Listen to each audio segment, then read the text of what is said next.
Chinese Tai Chi. Oh. Oh. 本太精通太呀，通太呀。Oh, Tai Chi ne. Ako, si San Poku, ang super pogi at super stick na Super Saiyan dito sa planetang Earth! Ha! Ha! Ha! Ha!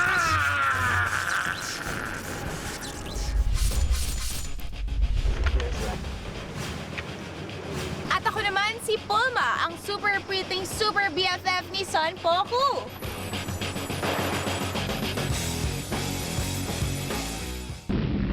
And together, mahahanap namin ang Dragon Ball X, Y, Z!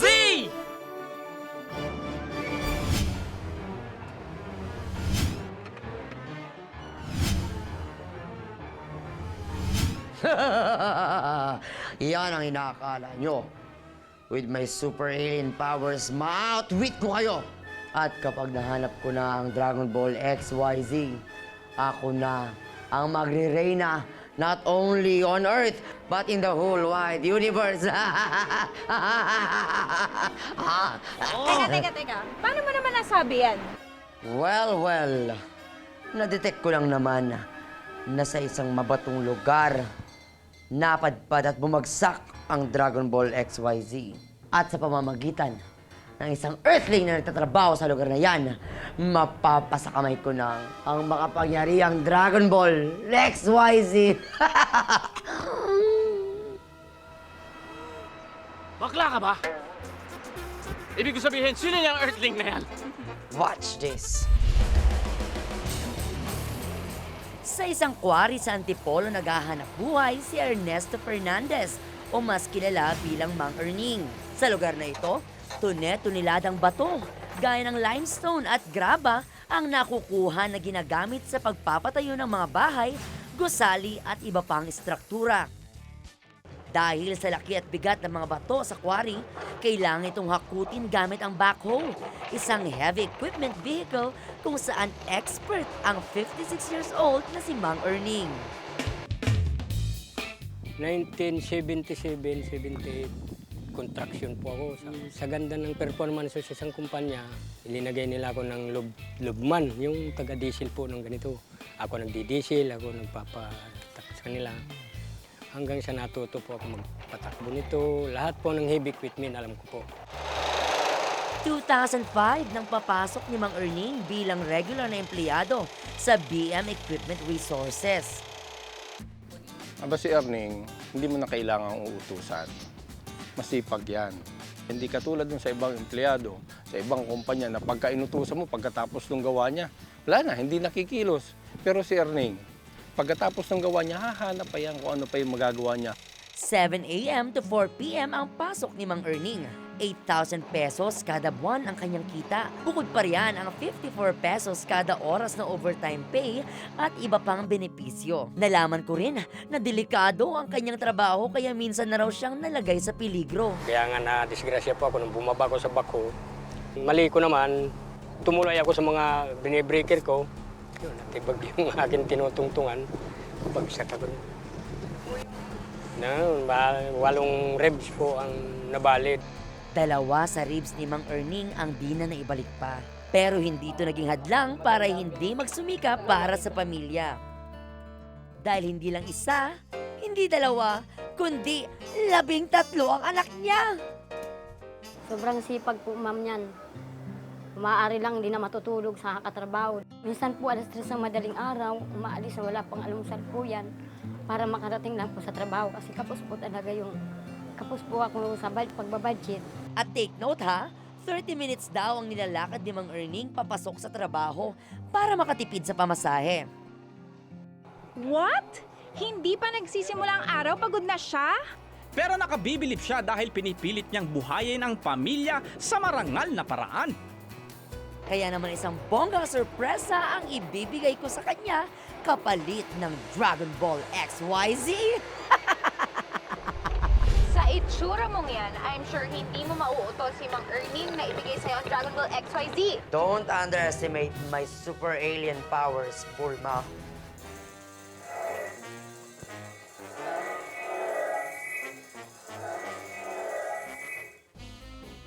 dahil mas maganda na ako sa iyo ngayon.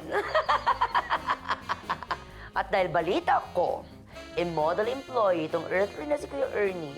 Aba, meron akong manginindang mga sorpresa para sa kanya at para sa buong pamilya niya. At dahil dyan, makikipag-eyeball ako kay Kuya Ernie.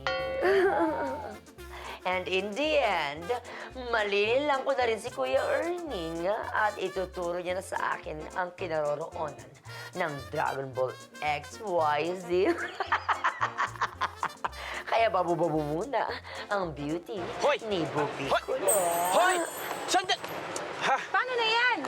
Pulma, Oh, kailangan maunahan natin si Bubiculo na makuha ang Dragon Ball XYZ. oo nga. Pero, ang laki nitong planetang ito. Saan tayo magsisimula maghanap? Alam mo, naisip ko na magiging problema natin yan eh. Kaya ito, nag-imbento ko ng isang compass. Nakita mo na? Oh! North, South, East, West. Tama. Oh! Oh, ayan na, gumagana na oh. Oh! Doon daw natin makahanap ang Dragon Ball XYZ. Tara, sandali. Oh, Sumakay na tayo dito para mas mapadali tayo kung saan tayo pupunta. o sige, halika na. Uy! Uy! It's a bird. Saan? It's a plane. Ang ganda! Diyan ka? Ready? Ready? Yeah! Bulma, Oh, palagay ko dito na natin matatagpuan ang Dragon Ball XY. sabi ko nga din, dito natin makahanap yun. Diba? Uy, dumating na pala kayo. Tamang-tama, kayo ang re-relyebo kay Mang Ernie ngayon. Kasi siya ang naka-day off ngayon. Marami kayong gagawin ngayon dito sa Quarry. Mang Ernie. Oo, kami nga po yung relyebo. O, tara na po. Okay, sige. Tayo na. Dito tayo. Mag-super sayang. Huwag na po muna mag-super sayang. Yes, mag-helmet ka Sige po, muna sige po, para sige po, safe. sige po. Bukod sa helmet, kailangan din daw ng safety vest at safety shoes bago tayo sumabak sa anumang task dito sa quarry, gaya ng mga empleyado dito.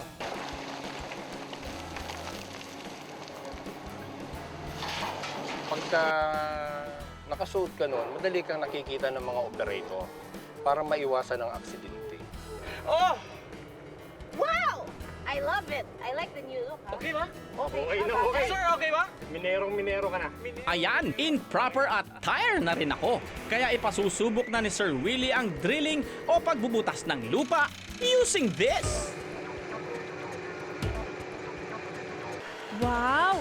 Parang Transformers naman yan! Yan ang drilling machine na kaya raw bumutas ng lupa hanggang sa lalim na 9 meters o higit pa. Sa pamamagitan ng hydraulic engine ay itutulak pababa ng drill rod ang drill bit na siya namang babasag at bubutas sa lupa at bato.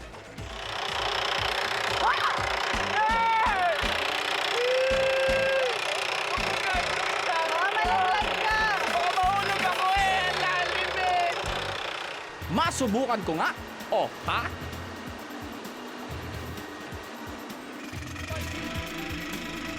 Yung drilling, sobrang easy lang yung task na yun. Kasi yung machine, isa-set mo lang siya sa kung saan mo gustong butasin Pwesto. yung ano.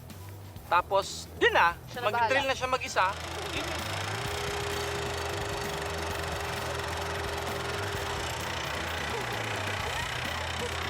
Alikabok! Kung nandun kayo sa tabi mismo nung drilling machine, nagbabibrate yung buong kalupaan. Oo, yung- Parang isang malaking cellphone na nagre-ring na ayaw sagutin. Correct. Carry lang yan. Kaya ako naman! Marami siyang buttons mas marami siyang lever kesa dun sa backhoe. Oo. Pero yun, gina-guide kasi kami kanina ni Kuya Will, kaya medyo nag-gets kagad. Parang sinasabi niya naman na ito yung para umatras, umabante. Tapos ang cute kasi pwede ka sumampa, tapos pwede mo siya i-atras, abante. Bella, ikaw na ngayon ang tatanghalin si Miss Foundation Day dahil sa usok sa mukha mo. Pero kahit magmukha kayong espasol dyan, I'm super sure na di nyo makikita ang Dragon Ball XYZ. Dahil I'm on my way sa isang napakagandang marine theme park to meet Mang Erning na susi para mapasakamay ko ang Dragon Ball XYZ. Ready na ba kayo, ha? Come on, let's go! Ay, ang dami! Isang barangay!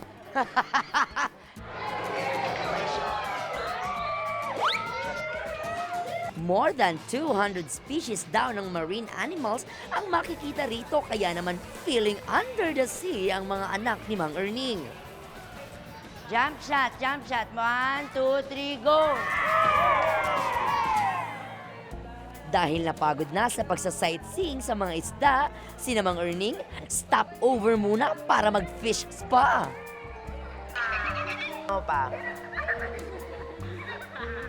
Okay ba? Nakakiliti? Yes! Huwag kayo mag-alala after niyan, pating naman ang kukot-kot sa mga kalyo niyo. Naku, parang ayaw kang agatin, parang may naaamoy sila. I smell something fishy, sabi ng tilapia. Huwag niyo ko itulak yung bata, oh. Let's go! Nako, let's meet the... But wait, there's more! Dahil bukod sa mga makukulay at iba't ibang uri ng isda, nakakita rin ang mga bagets ng mga cute na penguin! One-stop pasyalan naman pala yan.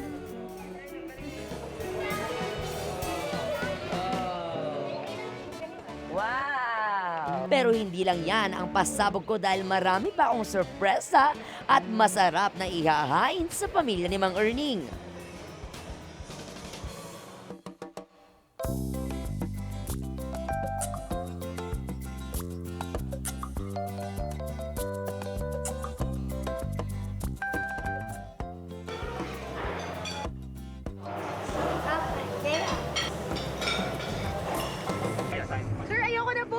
Kung pasabog lang naman ang labanan, wala nang mas lalakas pa sa amoy ng kilikili. Sa haharapin namin ni Bella mamaya sa pagbabalik ng Day Off. Ayan na, sabi ko sa'yo, sumabog eh. Nakita mo?